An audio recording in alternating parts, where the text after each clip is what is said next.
All right, so is Kirk Cousins back? I think he is. I mean, this last Thursday night game, he threw the ball over 500 yards. It was actually his third team in a different organization throwing for over 450 yards. He did that, I believe, with the Vikings, the the Commanders. Well, I guess technically they were the Redskins at the time he was doing it. Falcons now.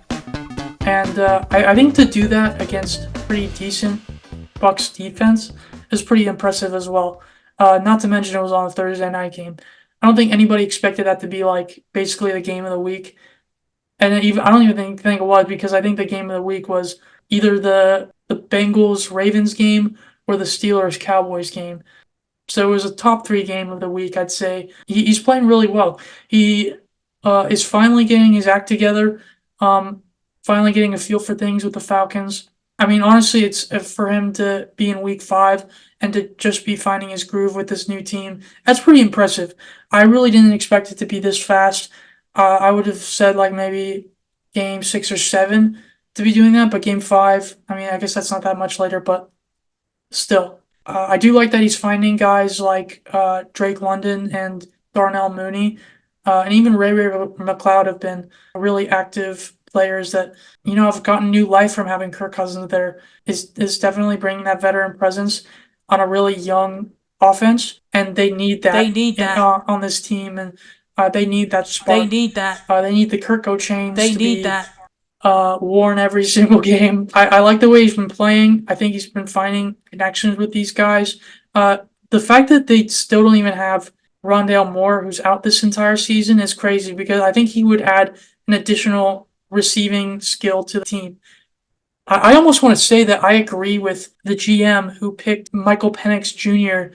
as their first overall pick, because Kirk is going to help him a lot. I think they want to develop him for the future, and I think the best way to do that is to get a veteran presence like Kirk Cousins, who also had to wait in his career to play and to start, and he's now made a name for himself. For them to do that and to have that much confidence in their team is really impressive, and I kind of like the move. And I think in terms of fantasy too, Kirk Cousins is back as well.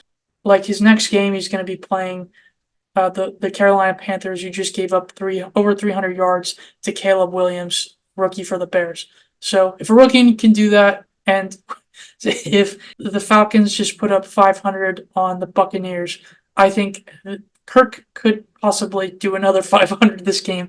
I'm excited to see what he does the rest of the season. I really like the chemistry that he's built with Drake London and Darnell Mooney, especially. Like, he's made them both top 15 wide receivers. Drake London is right now considered probably a top. I mean, people are considering a top 5 receiver. I'll be a little bit more conservative.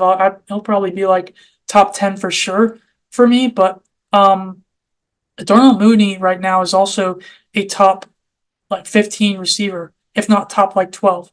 So he's making these guys do big things. A lot of it has been from that 500-yard game. But I think moving forward, I like the way they've been playing together. I think Kirk is back. I think he has definitely put his name in the ring for an MVP candidate.